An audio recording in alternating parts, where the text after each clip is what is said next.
Diabetes mellitus কাকে বলবো? Is a group of metabolic diseases in which, এই মন দিয়ে শোন, in which there are high blood sugar level over a prolonged period. ঠিক আছে, কি কি সিমটম নিয়ে আসে? Usually increase the frequency of urination, increase thirst and increase hunger. Increase frequency of urination কে এক কথায় কি বলে? Polyurea, polyurea. increase thirst কে কি বলবো? পলিডিপসিয়া। আর increase hunger পলিফেজিয়া। তাহলে এই 3P ডায়াবেটিসের। If left untreated, diabetes can cause many complications. Diabetic ketoacidosis, তোমরা প্র্যাকটিক্যালের সময় কিটোন বডি করবার সময় শুনেছো, হ্যাঁ। নন কিটোটিক হাইপারঅসমোলার কোমা, এটা আর একটা কন্ডিশন হয়। এছাড়া হ্যাঁ, কার্ডিওভাস্কুলার ডিজিজ হতে পারবে। ডায়াবেটিস একটা রিস্ক ফ্যাক্টর, যে কোনো কার্ডিওভাস্কুলার, হ্যাঁ, মানে অ্যাকিউট এমআই এগুলোর একটা রিস্ক ফ্যাক্টর হচ্ছে ডায়াবেটিস মেলাইটাস। স্ট্রোক হতে পারে, ক্রনিক কিডনি ফেলিওর হতে পারে, আবার ফুট আলসার বা যে কোনো মানে উন্ড হিলিংটাই ডিলে হয়ে যায় যদি ডায়াবেটিস থাকে পেশেন্টের। আর ডায়াবেটিক রেটিনোপ্যাথি মানে আইতেও ড্যামেজ হয়, নিউরোপ্যাথি হয়, অনেক কিছুই হয়, হ্যাঁ, আমরা আস্তে আস্তে দেখব। Diabetes is due to either the pancreas not producing enough insulin or the cell of the body not responding properly to the insulin produced. Main ডিফেক্টটা কোথায় হচ্ছে না? আইদার ইনসুলিন প্রোডাকশনে ঘাটতি হচ্ছে, অথবা ইনসুলিন ঠিকঠাক প্রডিউস হয়েছে কিন্তু ইনসুলিন রেজিস্টেন্স আছে, মানে বডি সেল ঠিকমতো ওটা ইউটিলাইজ করতে পারছে না। তার জন্য আলটিমেটলি কি হচ্ছে? ব্লাডে সুগার লেভেল বেড়ে যাচ্ছে। কারণ ইনসুলিনটা কি করে না, গ্লুকোজটাকে সেলে ঢোকাতে সাহায্য করে। তাহলে যদি ইনসুলিন ঠিকমতো কাজ না করে, সেটা ইনসুলিনের ডিফেক্ট হতে পারে, ইনসুলিন কম তৈরি হচ্ছে, অথবা ইনসুলিনের রেজিস্ট্যান্স আছে, যে কোনো কারণেই হোক। ইনসুলিনের যদি কাজটা না হয় তাহলে ব্লাডেতে সুগারটা বেড়ে যাবে, তখন এই ডায়াবেটিসটা হচ্ছে। কি কি টাইপ আছে? Type 1, type 2 R gestational diabetes. Type 1 diabetes mellitus results from the pancreas failure to produce enough insulin. Type 1 এর কজ হচ্ছে ইনসুলিনটা তৈরি হচ্ছে না এনাফ, হ্যাঁ। তখন এটাকে আমরা প্রিভিয়াসলি কি বলতাম? ইনসুলিন ডিপেন্ডেন্ট ডায়াবেটিস মেলাইটাস, ঠিক আছে, IDDM, অথবা জুভেনাইল ডায়াবেটিস। জুভেনাইল কেন বলা হচ্ছে? কারণ এটা অনসেট চাইল্ডহুডে হয়ে যাচ্ছে, কারণ ইনসুলিনটা তৈরি হচ্ছে না, তাহলে চাইল্ডহুড থেকে তো ওটা হচ্ছে না, তো সাইন সিমটমও দেখা দিত। আর তখন আমরা জুভেনাইল বলতাম বা ইনসুলিন ডিপেন্ডেন্ট ডায়াবেটিস মেলাইটাস বলতাম। এখন টাইপ 1 বলা হয়, হ্যাঁ। টাইপ 2 ডায়াবেটিস মেলাইটাস, এটা বিগিনস উইথ ইনসুলিন রেজিস্ট্যান্স, ঠিক আছে। এখানে ইনসুলিন রেজিস্ট্যান্স হচ্ছে এই condition in which cell fails to respond to insulin properly, ঠিকমতো রেসপন্ড করতে পারছে না। This was previously called as non-insulin dependent diabetes mellitus or adult onset diabetes. The primary cause is excessive body weight or not enough exercise, ঠিক আছে, এটা main cause. তাহলে patient কি হবে?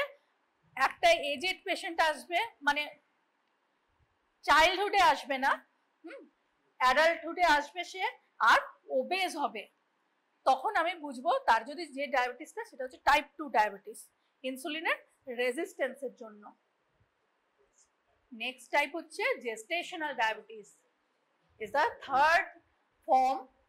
ইট occurs in the pregnant lady, হ্যাঁ, gestational diabetes without a previous history of diabetes. Pregnant lady, তার আগে ডায়াবেটিসের কোনো হিস্ট্রি ছিল না, জেস্টেশনাল মানে জেস্টেশন পিরিয়ডে তার ডায়াবেটিস ডেভেলপ করেছে, তখন আমি বলবো জেস্টেশনাল ডায়াবেটিস। মানে আমরা ডিফারেন্স কি কি বলবো? মেন পয়েন্টগুলো হচ্ছে টাইপ 1টা সাডেন অনসেট হবে, টাইপ 2 গ্র্যাজুয়াল, ঠিক আছে। Type 1 mostly in children, type 2টা অ্যাডাল্টে। টাইপ 1 এ পেশেন্ট থিন ক্যাকেকশিক মানে হ্যাঁ থিন হবে, অথবা নর্মালও হতে পারে। টাইপ 2তে মেনলি ওবেজ পেশেন্টই আসবে। কিটো অ্যাসিডোসিসটা টাইপ 1 এ কমন হয়, টাইপ 2তে রেয়ার। আর auto antibody usually present in type 1, type 2তে অ্যাবসেন্ট, ঠিক আছে। ইনসুলিনটা টাইপ 1 এ লো হয় অথবা অ্যাবসেন্টও হতে পারে, টাইপ 2 তে নর্মাল থাকে, ডিক্রিজ অথবা ইনক্রিজও হতে পারে যদি রেজিস্ট্যান্স থাকে। ঠিক আছে, এগুলোই হচ্ছে মেন পয়েন্ট। সরি, এবার সাইন সিমটম, তাহলে পলিইউরিয়া দেখেছি আমরা, polydipsia, polyphagia. Polyurea means increase urination, polydipsia increase thirst, polyphagia increase hunger. Type 1 এ মেনলি যেগুলো থাকে, লেথার্জিটা বেশি কমন হয়, স্টুপার হতে পারে, ওয়েট লস হতে পারে। আচ্ছা, স্মেল অফ অ্যাসিটন, কুসুমাল রেসপিরেশন, তোমাদের যখন ইউরিনে কিটোন বডি টেস্টের সময় আমরা পড়েছিলাম না, কুসুমাল রেসপিরেশন, অ্যাসিটন থাকছে ব্রেথে, আর শর্ট ফাস্ট ব্রিদিং। ঠিক আছে, গ্যাস্ট্রিকের কি কি সিমটম আসতে পারে, নশিয়া, ভমিটিং, অ্যাবডোমিনাল পেন। ঠিক আছে, তো এইগুলো নিয়ে আসতে পারে। আর আই প্রবলেম, হ্যাঁ, ব্লাড ভিশন, এগুলো থাকতে পারে। তো এগুলো হচ্ছে মেন সিমটমস। এগুলো তো বললে তোমরা, পলিউরিয়া, পলিডিপসিয়া, পলিফেজিয়া। ঠিক আছে, আর কি কি থাকতে পারে, bloody vision, headache, fatigue, slow healing, মানে উন্ড হিলিংটাই ডিলে হয়ে যায় ডায়াবেটিসে, ইচি স্ক্রিন, হ্যাঁ, আর prolonged high blood sugar can cause glucose absorption in the lens of the eye, হ্যাঁ, কি একটা ব্লাডি ভিশন হতে পারে বা ভিশন চেঞ্জ হতে পারে। আর একটা হচ্ছে স্কিন র্যাশেস, যেগুলোকে মানে কালেকটিভলি, এই যে স্কিন চেঞ্জেস সেটাকে collectively called as diabetic dermadromes. Next, complication কি কি আসে। ডায়াবেটিস এমনই একটা রোগ যে তুমি যদি খুব ভালো করেও ট্রিটমেন্ট করো, ব্লাড সুগার তোমার একদম কন্ট্রোলে রেখে দিয়েছো, নর্মাল রেঞ্জেই আছে, তবুও 10 থেকে 20 বছর পরে ডায়াবেটিস হওয়ার জন্য যে মানে যে সিস্টেমগুলো অ্যাফেক্টেড হবে সেটা হবেই।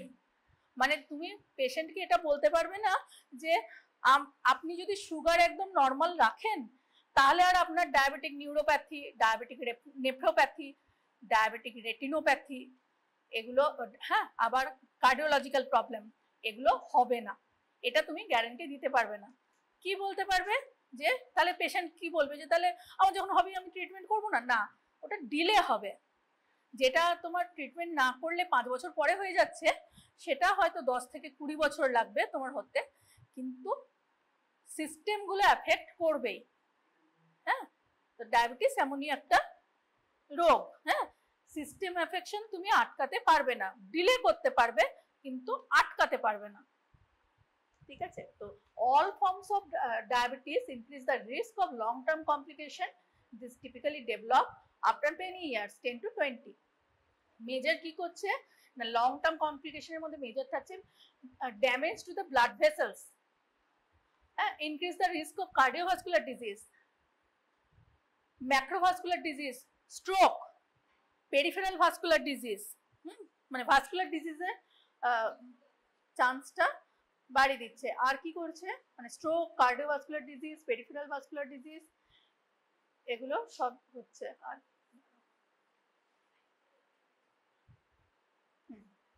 আর কি থাকছে, damage to I, kidney, nerve, যেটা বললাম, diabetic retinopathy, diabetic nephropathy, diabetic neuropathy. এগুলো দেখবে তোমাদের মানে এখন বায়োকেমিস্ট্রি প্রশ্ন কি ক্লিনিক্যাল ওরিয়েন্টেড দেবে, তো যে কোনো তোমার চার্টেও আসতে পারে যে এই প্রবলেম নিয়ে এসছে, তো তুমি জাস্ট ডায়াবেটিস না বলে তুমি যদি ডায়াবেটিক মানে যেটা প্রবলেম নিয়ে এসছে, রেটিনোপ্যাথি বা নেফ্রোপ্যাথি বা নিউরোপ্যাথি, এটা আইডেন্টিফাই করে বলো, তাহলে ওটা আরো বেশি সুন্দর হবে, এক্স্যাক্টলি মানে এক্স্যাক্ট অ্যান্সারটা হবে। আচ্ছা, damage to the I known as diabetic retinopathy. It is caused by damage to the blood vessels in the retina of the eye and can result in gradual vision loss or blindness. Damage to the kidney known as diabetic nephropathy can lead to tissue scarring, urine protein loss, and eventually chronic kidney disease, and sometimes require dialysis or kidney transplantation. এই diabetic nephropathy urine protein loss বলেছে, তো আমরা পেশেন্টের ইউরিনে যেমন ধরো sugar করতে দিই, সেই রকম আমরা এসিআর বলে একটা জিনিস হয়, অ্যালবুমিন ক্রিয়েটিনিন রেশিও, হ্যাঁ, সেটাও করতে দিই যে পেশেন্টের ডায়াবেটিসটা নেফ্রোপ্যাথি করে ফেলেছে কিনা। তাহলে প্রোটিন লস হচ্ছে কিনা, কেমন লস হচ্ছে সেটা জানার জন্য আমরা এসিআর করতে দিই, ইউরিনের। হ্যাঁ, আবার ট্রিটমেন্ট ঠিক মতো হলো না, ঠিক মতো কন্ট্রোল হলো না, বা ট্রিটমেন্ট করাইনি, সে ইভেনচুয়ালি কি ডেভেলপ করবে, ক্রনিক কিডনি ডিজিজ, যার জন্য ওকে আলটিমেটলি হয়তো ডায়ালিসিস করতে হবে, ক্রিয়েটিনিন এত বেড়ে যাচ্ছে। ঠিক আছে, অথবা কিডনি ট্রান্সপ্ল্যান্টও করতে হতে পারে। আর damage to the nerve of the body known as diabetic neuropathy is the most common complication of diabetes. Diabetes patient কিছু বছর পর আসবে কি কমপ্লেন নিয়ে, হাতগুলো অসাড় হয়ে আছে, হ্যাঁ, মানে টিংলিং নামনেস, মানে অসাড় বা ঝিনঝিন করছে এইরকম, তো তার বুঝতে হবে যে ডায়াবেটিক নিউরোপ্যাথি হয়ে গেছে। বা যদি পেশেন্ট নাই জানে যে ডায়াবেটিস ছিল বা ট্রিটমেন্টও করায়নি, এই কমপ্লেন নিয়ে আসছে, তোমাকে কিন্তু ওর সুগারটা টেস্ট করতেই হবে যে ওর ডায়াবেটিস আছে কিনা বোঝার জন্য। আর কি কি ডায়াবেটিস রিলেটেড ফুড প্রবলেমস, এটাকে কি বলে, ডায়াবেটিক ফুড আলসার, খুব কমন। 20 বছর ধরে ডায়াবেটিস আছে, হ্যাঁ, পুয়ার পেশেন্ট, ওর দেখবে পায়ের তলায় এরকম ঘা হয়ে গেছে, কারণ ওর তো কি নিউরোপ্যাথির জন্য তো সেন্সেশনটাই চলে গেছে। ধরো একটা কাঁটা ঢুকেছে, ও কিন্তু বুঝতে পারছে না যে ওর পায়ের তলায় কাঁটা ঢুকেছে, কারণ ওর ডায়াবেটিক নিউরোপ্যাথি হয়ে যাওয়ার জন্য ওই অসাড় হয়ে গেছে জায়গাগুলো। তাহলে সে মানে ধরো খালি পায়ে হাঁটে, সে পায়ে যে একটা পাথরের টুকরো ঢুকে গেছে ও সেটা জানে না, কারণ ওর তো ডায়াবেটিক নিউরোপ্যাথির জন্য ওই জায়গাগুলো ওর আর সেন্সই নেই। তাহলে কি হচ্ছে, ওটা ট্রিটমেন্টও হচ্ছে না। তো ডায়াবেটিক ফুট আলসার নিয়ে খুব আসে। আর একবার ফুট আলসার হয়ে গেল তো তার মধ্যে আবার ট্রিটমেন্ট নেই, বা তখন ট্রিটমেন্ট করালেও উন্ড হিলিংটা, ডায়াবেটিস ইটসেলফ উন্ড হিলিংটাকে খুব ডিলে করে দেয়। তাহলে এই ধরনের পেশেন্ট চট করে সারতেও চায় না। এমনও হতে পারে যে ফুটটা মানে অ্যাম্পুটেশনই করে দিতে হলো, বা কেটেই বাদ দিতে হলো। ঠিক আছে, additionally proximal diabetic neuropathy causes painful muscle wasting, weakness, diabetic amyotrophy। ঠিক আছে, এটাও হতে পারে। মেন হচ্ছে ডায়াবেটিক ফুট আলসার। হ্যাঁ, এটা কিন্তু পেশেন্টের অ্যাম্পুটেশনও করতে হয় অনেক সময়, মানে সার্জারি ওয়ার্ডে তোমরা দেখতেই পাবে এরকম পেশেন্ট। এবারে বলছে প্যাথোফিজিওলজি। এই দেখো, এই নামনেস, টিংলিং, পেন, হ্যাঁ, অল্টারড পেন সেন্সেশন, এগুলো বিভিন্ন নিয়ে আসছে। ঠিক আছে, pathophysiology. Insulin is the principal hormone that regulate the uptake of glucose from the blood into the cells of the body, especially liver, adipose tissue and the muscles, except smooth muscle, in which the insulin acts via the insulin like growth factor 1। তাহলে আমরা যেটা বললাম যে insulin কি করছে, blood থেকে গ্লুকোজটাকে সেলের মধ্যে ঢোকাতে সাহায্য করছে। Therefore deficiency of insulin or the insensitivity of the receptor play a central role in the all form of diabetes mellitus। তাহলে ইনসুলিনটা যদি কম থাকে বা ইনসেনসিটিভিটি টু ইটস রিসেপ্টর হয়, ইনসুলিন রেজিস্ট্যান্স হয়, তাহলে এটাই কিন্তু ডায়াবেটিসের main pathology. The body obtain glucose from three main sources। Body কোথা থেকে গ্লুকোজ পাচ্ছে, আমরা যেটা খাচ্ছি, ইন্টেস্টিনাল অ্যাবজর্পশন হচ্ছে। সেকেন্ড হচ্ছে গ্লাইকোজেনের ব্রেকডাউন হতে পারে, আবার গ্লুকোনিওজেনেসিস হতে পারে, তিনটে ভাবে, তাই তো। Insulin play a critical role in balancing glucose level in the body. It can inhibit the breakdown of glycogen or the process of neogenesis। মানে এমনি আমরা কি মানে জেনারেল একটা মানে যদি ইনসুলিনটা সেলের মধ্যে ঢোকাতে সাহায্য করছে, তাহলে নিশ্চয়ই তাহলে অপোজিট ফেনোমেনাটা গ্লাইকোজেন ব্রেকডাউন বা নিওগ্লুকোজেনেসিসেও বাধা দেবে, কেন তো সেলের মধ্যে ঢোকাচ্ছে। হ্যাঁ, তো it can stimulate the transport of glucose into fat and muscle cells. তাহলে যেটা বাড়তি থাকবে সেটা ফ্যাট অ্যান্ড মাসল সেলসে ওখানে জমা হবে। ইট can stimulate the storage of glucose in the form of glycogen, glycogen তৈরিতে সাহায্য করবে। Insulin is released into the blood, কোথা থেকে বের হচ্ছে ইনসুলিন, প্যানক্রিয়াটিক বিটা সেলস, হ্যাঁ তাই তো, found in the islets of Langerhans in the pancreas in response to rising level of blood glucose typically after eating। আমরা যখন খাচ্ছি ইনসুলিনটা, তারপরে ওই আইলেটস অফ ল্যাঙ্গারহ্যান্স থেকে বিটা সেলসের হ্যাঁ, প্যানক্রিয়াসের বিটা সেলস থেকে ওটা রিলিজ হচ্ছে, পালসেটাইল রিলিজ হয়, মানে একটানা একদম পুরোটা বেরিয়ে যায় না, পালসেটাইল বেরোয়, মানে একটু একটু করে বেরোয়, ঠিক আছে। তো after eating lower glucose level results in decrease insulin. এবার আমরা যখন, তার মানে কি, আমরা যখন খাচ্ছি তার 8 ঘন্টার মধ্যে কি ব্লাডে গ্লুকোজটা সবচেয়ে বেশি থাকছে, তখন ইনসুলিনটা সবচেয়ে বেশি বেরোবে। এইবারে আস্তে আস্তে ব্লাডে গ্লুকোজ কমে গেল, ও তো ঢুকিয়ে দিল সেলের মধ্যে, তখন কি হচ্ছে, যখন গ্লুকোজটা কমে যাচ্ছে ইনসুলিন লেভেলটা আবার কমে যাচ্ছে, ও আবার তখন আর বেরোচ্ছে না, কমে যাচ্ছে। বুঝতে পেরেছো তো, মানে যখন গ্লুকোজ বেশি থাকবে তখন ও বেরোবে, দিয়ে সেলের মধ্যে ঢোকাবে। lower the glucose level results in decrease in the insulin release from the beta cells and result in breakdown of the glycogen to glucose. সেই মুহূর্তটাই কি হবে, যখন আমাদের ব্লাডে গ্লুকোজটা কমে যাচ্ছে তখন কে সাপ্লাই দেবে, গ্লাইকোজেনটা ব্রেকডাউন হবে, ঠিক আছে। তখন ব্লাডে গ্লুকোজ ইনসুলিনটা আবার কমে যাচ্ছে, তাই গ্লাইকোজেনটা ব্রেকডাউন হচ্ছে। and this process is mainly controlled by আরেকটা হরমোন থাকে গ্লুকাগন, যে জাস্ট ইনসুলিনের অপোজিট, ইনসুলিন এন্ড গ্লুকাগন ওরা দুজন মিলে এটা করে, হ্যাঁ, which acts in the opposite manner to insulin, ঠিক আছে। এই দুটো হরমোন দিয়ে জিনিসটা রেগুলেশন হচ্ছে। if the amount of insulin available is insufficient and if cell respond poorly to the effects of insulin and if the insulin is itself defective, মানে insulin যদি কম থাকে বা ইনসুলিন রেজিস্ট্যান্স হয় বা ইনসুলিন ডিফেক্টিভ হয়, তিনটে কারণেই কি হবে, then glucose will not be absorbed properly by the body cells, তাহলে গ্লুকোজ বডি সেলস এর মধ্যে ঢুকবে না, তাহলে কি হবে, net effect is persistently high level of blood glucose, তাহলে ব্লাডেতে আমার হাই লেভেল থেকে যাবে, ইনসুলিনের যদি কোনো ডিফেক্ট হয় তাহলে আর বডি সেলের মধ্যে ওটা ঢুকছে না, তাহলে ব্লাডেতেই গ্লুকোজের লেভেলটা বেশি থেকে যাচ্ছে, হ্যাঁ, and poor protein synthesis and breakdown of the fat storage, ঠিক আছে, তাহলে ঢুকতেই পারছে না, তাহলে প্রোটিন সিনথেসিস বা ফ্যাটের স্টোরেজ এগুলো, হ্যাঁ, হচ্ছে না, তো এই ফেনোমেননটা হচ্ছে। আর ব্লাড সুগারটা বেড়ে থাকছে, মানে ওটাকে আমরা তখন কি বলছি, ডায়াবেটিস, হ্যাঁ।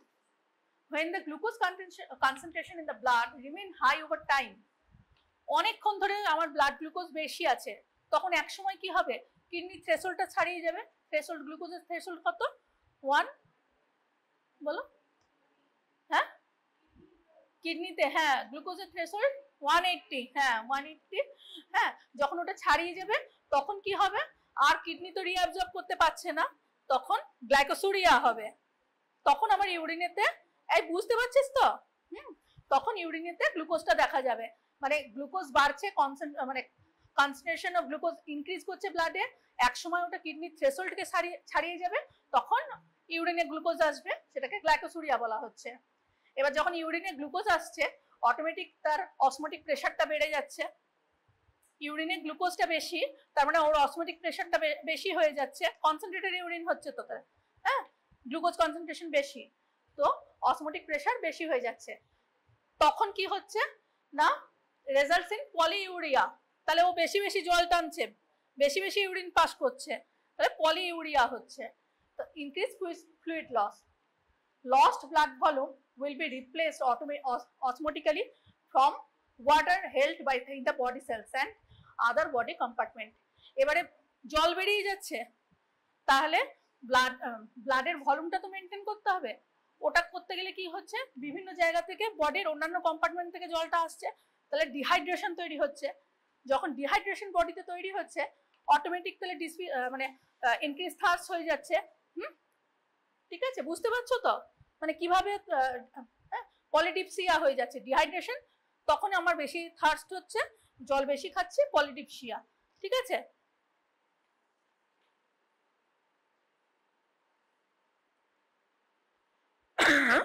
Sorry.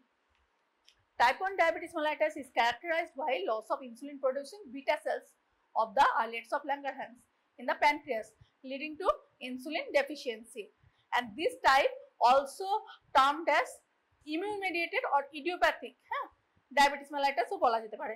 The majority of type 1 diabetes is the immune mediated nature and in which a T cell mediated autoimmune attack leads to loss of beta cells and thus insulin.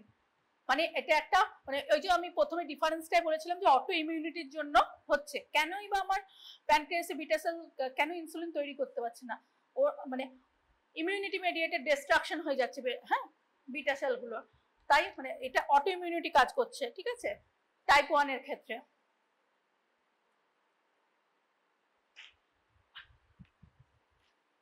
Most affected people are otherwise healthy and of a healthy weight when onset occur, and sensitivity and responsiveness of to insulin are usually normal, especially in the early stage.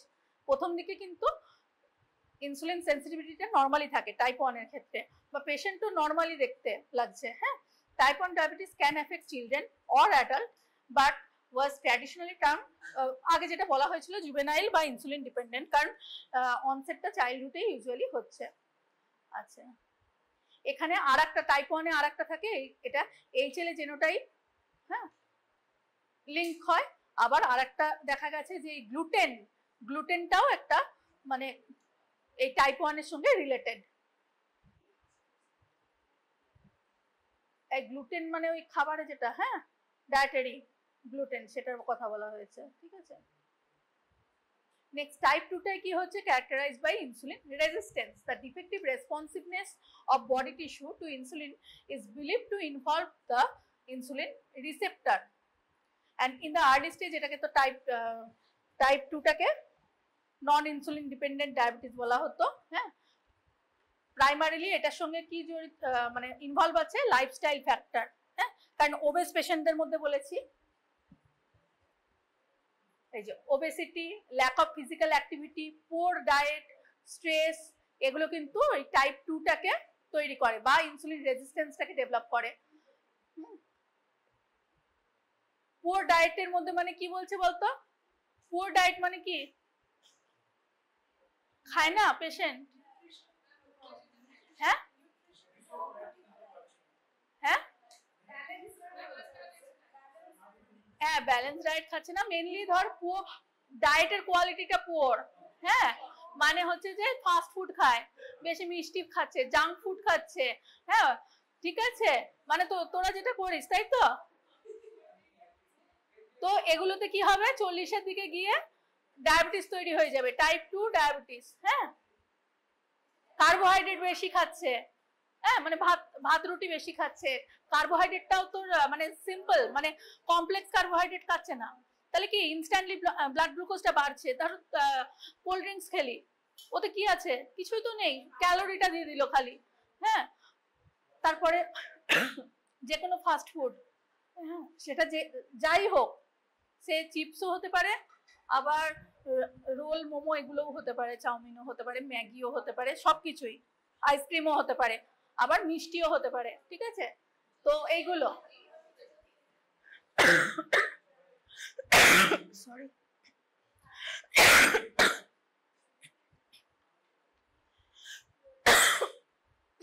আচ্ছা, আর একটা কি factor, stress. হ্যাঁ, যেটা MI এরও একটা factor বলেছিলাম, stressful life lead করে, তো তাদের কিন্তু একটা চান্স থাকে টাইপ 2 ডায়াবেটিস ডেভেলপ করবে।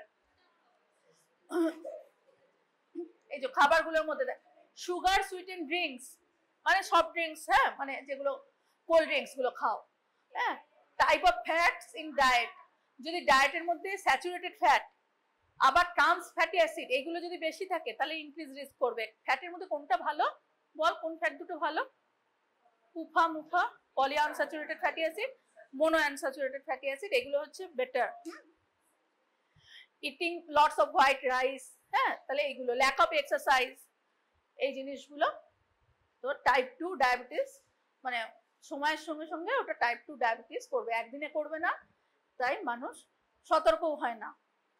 এবার হচ্ছে জেস্টেশনাল ডায়াবেটিস, এখানে কি হচ্ছে রিজেম্বলস মোটামুটি এটা টাইপ 2 ডায়াবেটিসের মতোই, কি হচ্ছে involves A combination of relatively inadequate insulin secretion and responsiveness, মানে দুটো কারণই হতে পারে।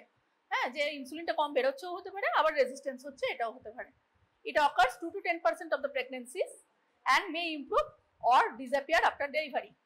প্রেগনেন্সি চলাকালীন ওর ডায়াবেটিস হলো, ফার্স্ট ট্রাইমেস্টারের পরে তুমি যখন ব্লাড টেস্টগুলো করালে ডায়াবেটিস ধরা পড়লো, আবার বেবি ডেলিভারি হয়ে গেল, তারপরে তুমি সুগার করালে নর্মাল হয়ে গেল।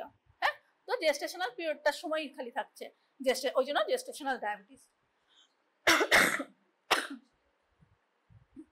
However, after pregnancy, approximately 5 to 10% of the women with gestational diabetes are found to have diabetes mellitus and most commonly type 2. 5 to 10% কেসে পেশেন্টে পরেও সুগারটা থেকে যেতে পারে এবং সেটা type 2 diabetes. Gestational diabetes is fully treatable but require careful medical supervision throughout the pregnancy. মানে যেটা gestational usually ডেলিভারির পর ঠিক হয়ে যাচ্ছে, কিন্তু তোমাকে কি করতে হবে, ওটা আর্লি ডায়াগনোসিস করতে হবে এবং তার সুগার লেভেলটাকে নর্মাল রাখতে হবে পেশেন্টের স্বার্থে, ফিটাসের স্বার্থে, ঠিক আছে। Management May include dietary changes, blood sugar monitoring, in some cases insulin may be required.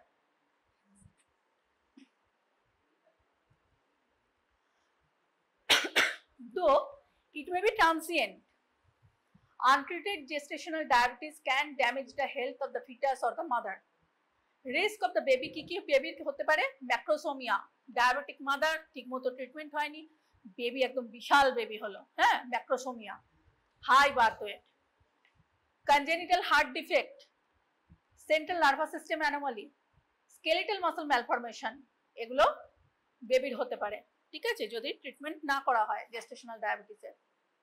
R increased level of insulin in a fetus blood may inhibit fetal surfactant ঠিক মতো তৈরি না হলে cause respiratory distress syndrome, ঠিক আছে।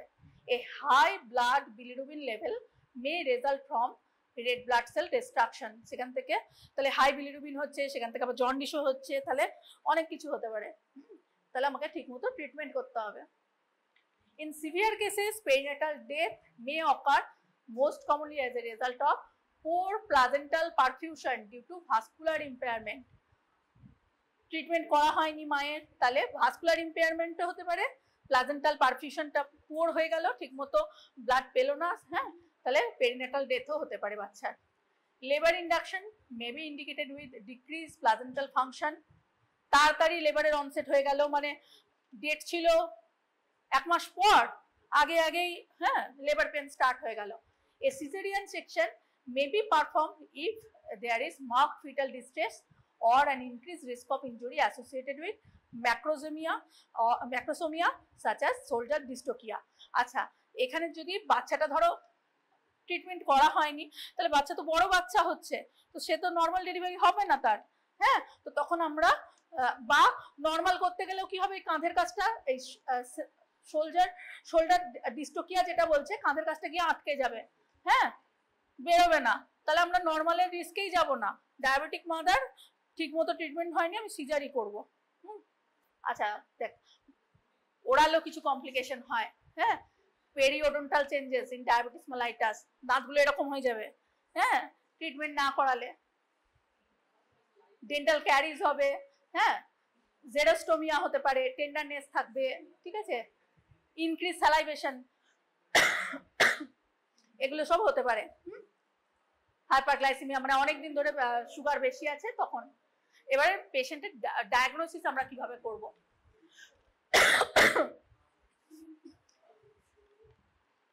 Can be diagnosed by any one of the following. আমরা blood sugar level দেখবো, তাই তো? কি কি দেখবো? ফাস্টিং ব্লাড সুগার করব, আর কি করব বলো? পোস্ট প্রান্ডিয়াল করব।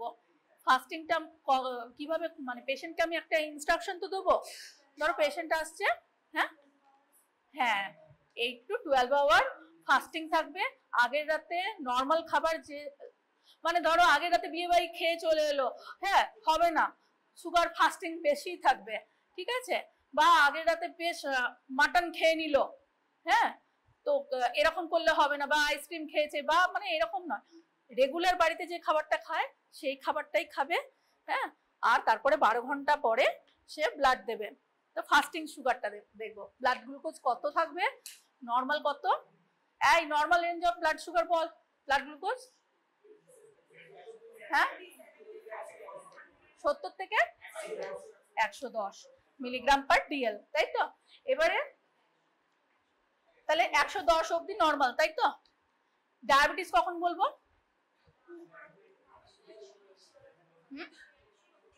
না 100-র উপরেই সুগার বলে দেবো, ডায়াবেটিস বলে দেবো না?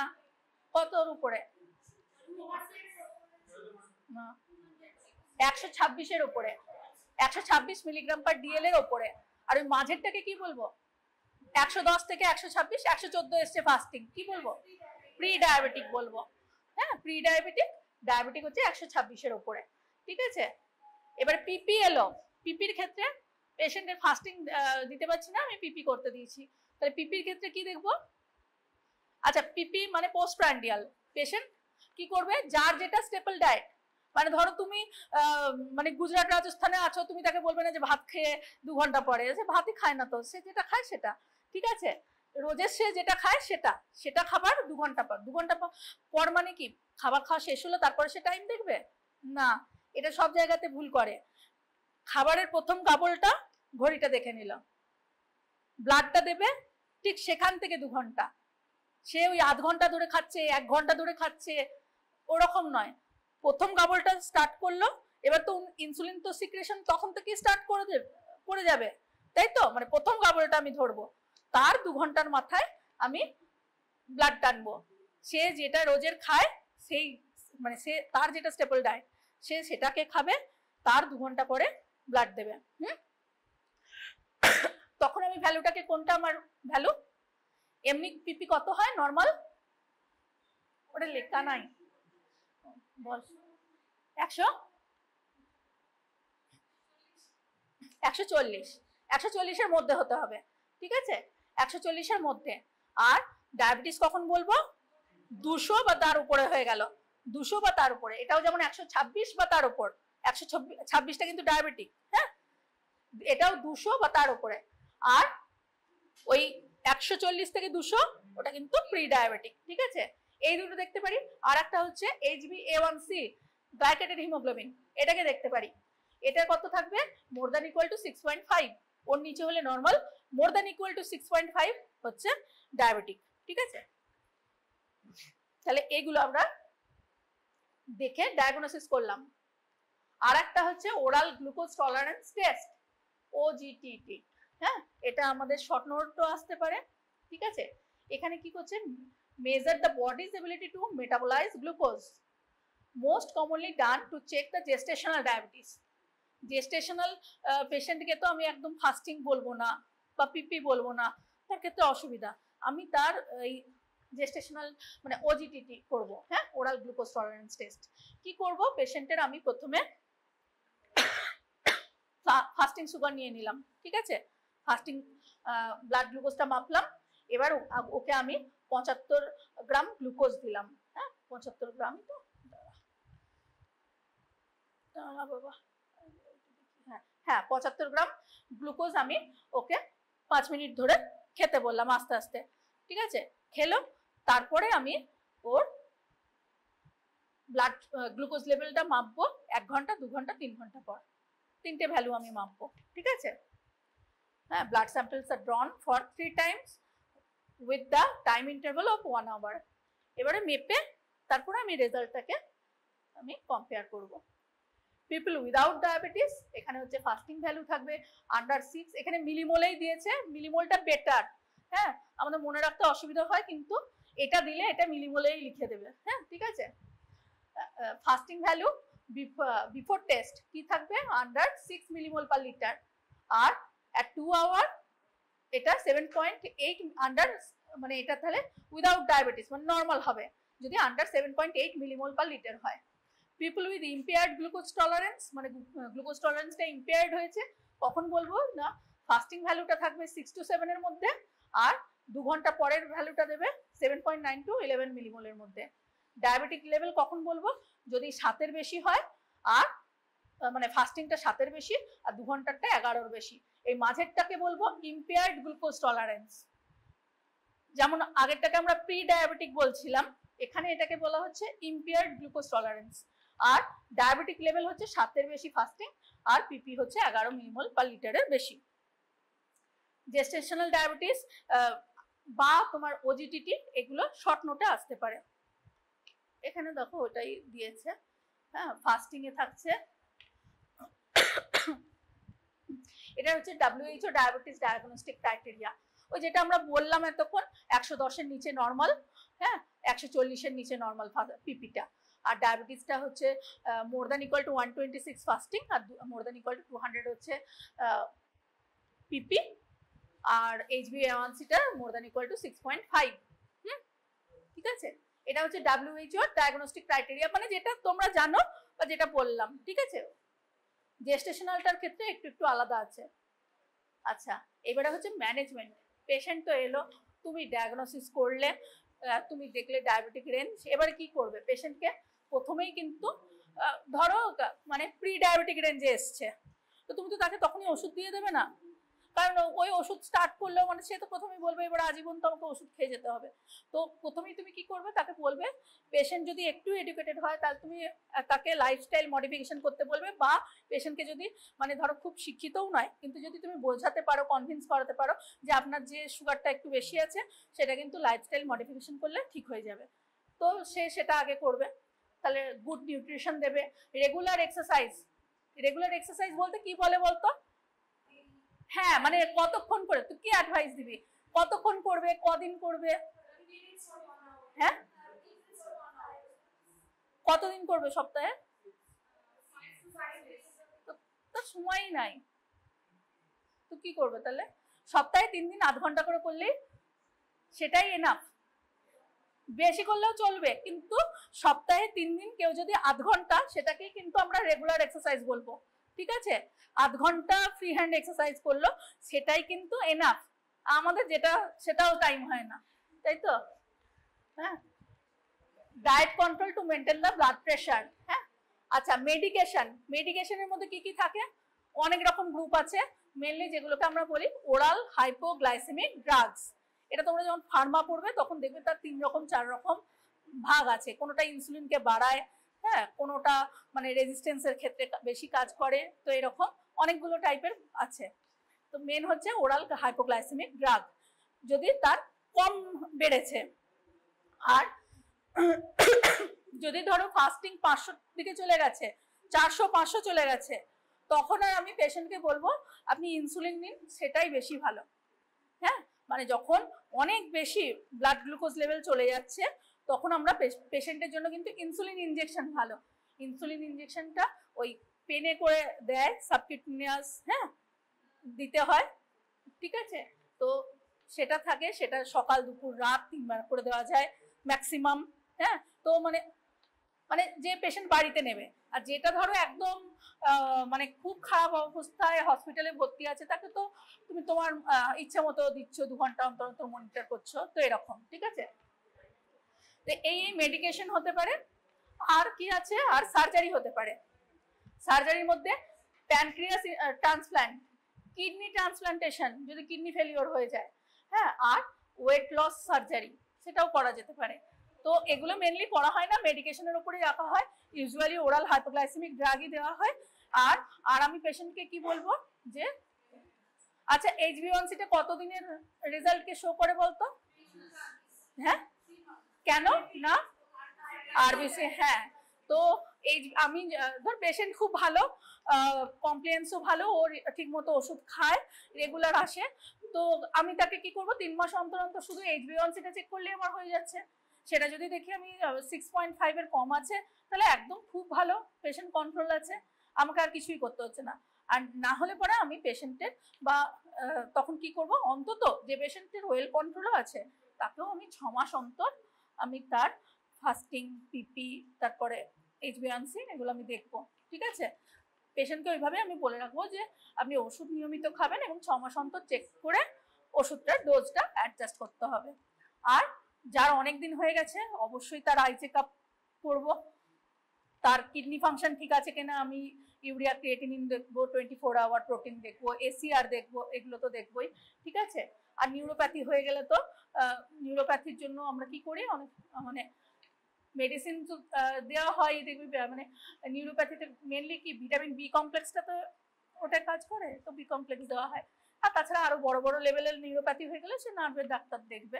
ঠিক আছে, মেন হচ্ছে বোঝা গেছে পুরো টপিকটা, খুব ইম্পর্টেন্ট টপিক, কেস ধরে দেবে, তারপরে হয়তো কি ডায়াগনোসিস, পেশেন্ট কি নিয়ে প্রেজেন্ট করছে, কি হতে পারে, হ্যাঁ, ওজিটিটি সব দিয়ে একটা বড় কোশ্চেন দিতে পারে। ঠিক আছে, বোঝা গেছে তো?